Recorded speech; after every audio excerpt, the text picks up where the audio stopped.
नमस्ते नमस्कार जय हिंद साथियों, आप सभी का स्वागत है आपके अपने प्लेटफॉर्म ज्ञानी बाबा में। मैं दुर्गेश सर आप लोगों के लिए लेकर आ गया हूं क्लास 10th का श्रम विभाजन और जाति प्रथा का MCQ प्रश्न। तो आइए देखते हैं एक एक प्रश्न को बहुत ही अच्छे तरीके से एकदम ध्यान से देखते रहिएगा ना। पहला प्रश्न क्या है कि श्रम विभाजन और जाति प्रथा के लेखक कौन है ना। श्रम विभाजन और जाति प्रथा के लेखक कौन है। आपके पास ऑप्शन है डॉक्टर राम मनोहर लोहिया, बी में ऑप्शन है बाबा साहेब भीमराव अंबेडकर, सी में ऑप्शन है महात्मा गांधी और डी में है डॉक्टर राजेंद्र प्रसाद। तो जैसा कि हम लोग जानते हैं कि श्रम विभाजन और जाति प्रथा के जो लेखक हो जाएंगे वो हो जाएंगे बाबा साहेब भीमराव अंबेडकर। फिर आते हैं नेक्स्ट प्रश्न में।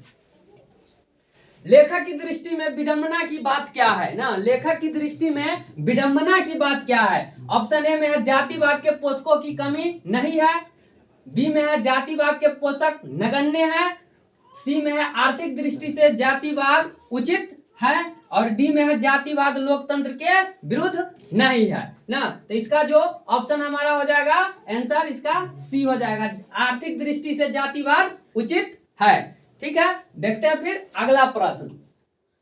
लेखक की दृष्टि में आदर्श समाज कैसा होना चाहिए ना। जो प्रश्न है हमारे सामने क्या है, लेखक की दृष्टि में आदर्श समाज कैसा होना चाहिए। ऑप्शन है जिसमें स्वतंत्रता, समता और भातृत्व भाव हो, बी में है जिसमें सभी धनी हो, सी ऑप्शन है जिसमें सभी पढ़े लिखे हो, डी ऑप्शन है जिसमें सभी स्वस्थ हो। ठीक है, तो इसका जो आंसर हमारा हो जाएगा ऑप्शन ए हो जाएगा ना, जिसमें स्वतंत्रता, समता और भातृत्व भाव हो। फिर इससे अगला प्रश्न देखते हैं, प्रश्न संख्या 4। प्रश्न संख्या कितना देखेंगे 4।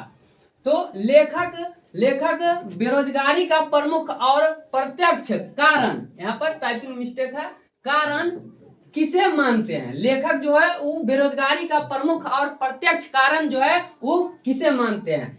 ऑप्शन ए में है अशिक्षा, बी में है जनसंख्या, सी में क्या है जाति प्रथा और डी में है उद्योग धंधों की कमी। तो हमारा जो आंसर हो जाएगा इसका जाति प्रथा हो जाएगा आंसर, ऑप्शन नंबर सी। फिर नेक्स्ट प्रश्न है 5 नंबर प्रश्न की बात करें तो प्रश्न है क्या, डॉक्टर अंबेडकर की दृष्टि में भाईचारे का वास्तविक रूप कैसा होता है ना। डॉक्टर अंबेडकर की दृष्टि में भाईचारे का रूप कैसा होता है ना। दूध और शक्कर के मिश्रण की तरह ऑप्शन ए है, बी में ऑप्शन क्या है दूध और पानी के मिश्रण की तरह, ऑप्शन सी में है तिल और गुड़ के मिश्रण की तरह और डी में क्या है पानी और नमक के मिश्रण की तरह। तो हमारा आंसर जो हो जाएगा वो कौन सा हो जाएगा, ऑप्शन बी, दूध और पानी के मिश्रण की तरह। ठीक है, फिर बढ़ते हैं अगले प्रश्न में, प्रश्न संख्या 6। प्रश्न संख्या 6 क्या है, डॉक्टर भीमराव अंबेडकर का जन्म कब हुआ ना। डॉक्टर भीमराव अंबेडकर का जन्म कब हुआ। तो डॉक्टर ऑप्शन है आपके सामने, ए में 14 अप्रैल 1888 ईस्वी को, 14 अप्रैल 1889 ईस्वी को, सी में है 14 अप्रैल 1890 ईस्वी को और डी में ऑप्शन में 14 अप्रैल 1891 ईस्वी को। तो आपका जो सही आंसर है वो क्या हो जाएगा, ऑप्शन डी, 14 अप्रैल 1891 ईस्वी को डॉक्टर भीमराव अंबेडकर का जन्म हुआ था। फिर देखते हैं अगला प्रश्न संख्या 7। प्रश्न संख्या 7 में क्या है, डॉक्टर भीमराव अंबेडकर का जन्म कहाँ हुआ था ना। कहाँ हुआ था आपके सामने ऑप्शन है ए में महू मध्य प्रदेश ना, महू मध्य प्रदेश, बी में ऑप्शन क्या है गोरखपुर उत्तर प्रदेश और सी ऑप्शन है डुमरा बिहार और डी ऑप्शन में क्या है दनकुनी पश्चिम बंगाल। तो डॉक्टर भीमराव अंबेडकर जी का जो जन्म हुआ था वो जन्म हुआ था महू मध्य प्रदेश में। तो आपका आंसर जो हो जाएगा वो हमारा ऑप्शन ए हमारा आंसर हो जाएगा। आइए देखते हैं नेक्स्ट प्रश्न, प्रश्न संख्या 8। डॉक्टर अंबेडकर ने किस पत्रिका का संपादन किया। डॉक्टर अंबेडकर ने किस पत्रिका का संपादन किया। आइए देखते हैं ऑप्शन उज्जवल भारत, दूसरा बी में ऑप्शन क्या है उड़ता भारत और सी में ऑप्शन है बहिष्कृत भारत। ओ यहाँ पर टाइपिंग मिस्टेक है, यहाँ पर कुछ और ऑप्शन में होता है। ठीक है, तो हमारा आंसर जो नहीं सही है, हमारा ऑप्शन सी आंसर हो जाएगा बहिष्कृत भारत। ठीक है, आगे बढ़ते हैं प्रश्न संख्या 9 ना। भारतीय संविधान के निर्माता के रूप में हम किन्हें जानते हैं। भारतीय संविधान के जो निर्माता है उन्हें माने कि किनको हम उस रूप में जानते हैं। आपके पास ऑप्शन है महात्मा गांधी, ऑप्शन बी में है भीमराव अंबेडकर, ऑप्शन सी है पंडित जवाहरलाल नेहरू और ऑप्शन डी जो है सुभाष चंद्र बोस। तो आप लोग जैसे कि भारतीय संविधान के निर्माता के रूप में हम लोग डॉक्टर भीमराव अंबेडकर को जानते हैं, तो इसका जो सही आंसर हो जाएगा वो कौन सा हो जाएगा, ऑप्शन बी हमारा सही आंसर हो जाएगा। बढ़ते हैं अगले प्रश्न की ओर। प्रश्न संख्या अगले प्रश्न संख्या 10 की तरफ। तो हमारा 10वां प्रश्न जो है वो क्या है, डॉक्टर अंबेडकर का वाङ्मय हिंदी के कितने खंडों में प्रकाशित हो चुकी है ना। डॉक्टर अंबेडकर का जो वाङ्मय हिंदी के है वो कितने खंडों में प्रकाशित हो चुका है। आपके सामने ऑप्शन है ना, ऑप्शन ए में क्या है 15 खंडों में, ऑप्शन बी है 17 खंडों में, ऑप्शन डी है 19 खंडों में और ऑप्शन डी में क्या है 21 खंडों में। तो आपका आंसर जो सही हो जाएगा वो ऑप्शन नंबर डी 21 खंडों में है। आइए देखते हैं अगला प्रश्न, प्रश्न संख्या 11। आधुनिक सभ्य समाज कार्य कुशलता के लिए किसे आवश्यक मानता है। यहाँ पर मिस्टेक है टाइपिंग, इसको सही कर लीजिएगा, ठीक है।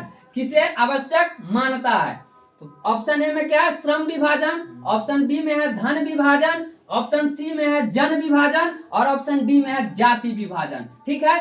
तो हमारा जो सही आंसर हो जाएगा, आंसर ए हो जाएगा श्रम विभाजन। आधुनिक सभ्य समाज कार्य कुशलता के लिए किसे आवश्यक मानते हैं, तो श्रम विभाजन को। आइए देखते हैं नेक्स्ट प्रश्न संख्या 12। प्रश्न संख्या 12 में क्या है, डॉक्टर भीमराव अंबेडकर के पिता का क्या नाम था ना। डॉक्टर भीमराव अंबेडकर के पिता का क्या नाम था। आपके सामने ऑप्शन है रामदेव सकपाल, रामजी सकपाल, ऑप्शन सी में है राम किशन सकपाल, ऑप्शन डी में है राधे राम सकपाल। तो आपका जो सही आंसर है वो आ जाएगा ऑप्शन बी रामजी सकपाल। आइए देखते हैं फिर से नेक्स्ट प्रश्न संख्या 13 में क्या है, डॉक्टर भीमराव अंबेडकर की माता का क्या नाम था ना।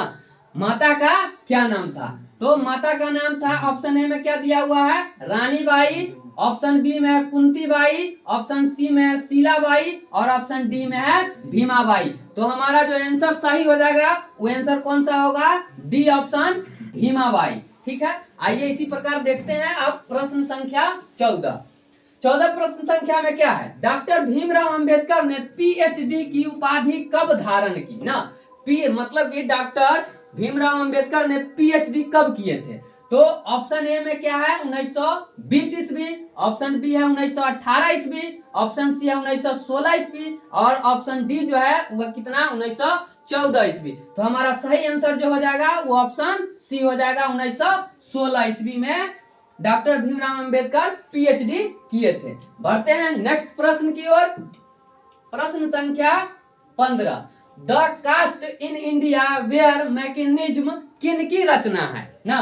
प्रश्न क्या है, the caste in India where mechanism किन की रचना है। आपके सामने ऑप्शन है ए में भीमराव अंबेडकर, बी में क्या है राम मनोहर लोहिया और सी में है महात्मा गांधी, डी में है सुखदेव। तो आपका जो आंसर हो जाएगा क्या हो जाएगा, भीमराव अंबेडकर ऑप्शन ए। बढ़ते हैं नेक्स्ट प्रश्न की ओर। नेक्स्ट प्रश्न 16 नंबर क्या है, आर्थिक पहलू से भी जाति प्रथा डैश है। मतलब आर्थिक पहलू से भी जाति प्रथा जो है वो क्या है। ऑप्शन है आपके सामने लाभदायक, हानिकारक, अनुकूल और इनमें से सभी। तो ऑप्शन जो है हमारा बी ऑप्शन जो आपका हो जाएगा, आंसर क्या है आर्थिक पहलू से भी जाति प्रथा क्या है हानिकारक है, हानिकारक है। तो हमारा ऑप्शन बी आंसर हो जाएगा इसका। आइए देखते हैं प्रश्न संख्या 17 में है डैश पेशे का दोस्त पूर्ण, यहाँ पर मिस्टेक है, पूर्ण निर्धारण करती है ना। डैश जो है पेशे का दोस्त पूर्ण निर्धारण करती है।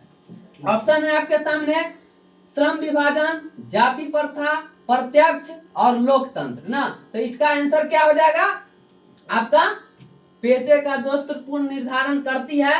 तो ये हो जाएगा हमारा जाति प्रथा, ऑप्शन बी जो है वो आपका आंसर हो जाएगा। आइए देखते हैं प्रश्न संख्या 18 में क्या है, जाति प्रथा भारत में बेरोजगारी का एक डैश कारण बनी हुई है ना। जाति प्रथा जो है भारत में बेरोजगारी का कैसा कारण बना हुआ है। क्या ऑप्शन ए में है प्रत्यक्ष, प्रमुख ना, ये क्या है ए और बी दोनों, इनमें से कोई नहीं। तो जाति प्रथा भारत में बेरोजगारी का जो कारण बना हुआ है वो होगा प्रत्यक्ष और प्रमुख दोनों। तो हमारा सही जो आंसर हो जाएगा वो ऑप्शन सी हो जाएगा। फिर पढ़ते हैं अगले प्रश्न की ओर, प्रश्न संख्या 19।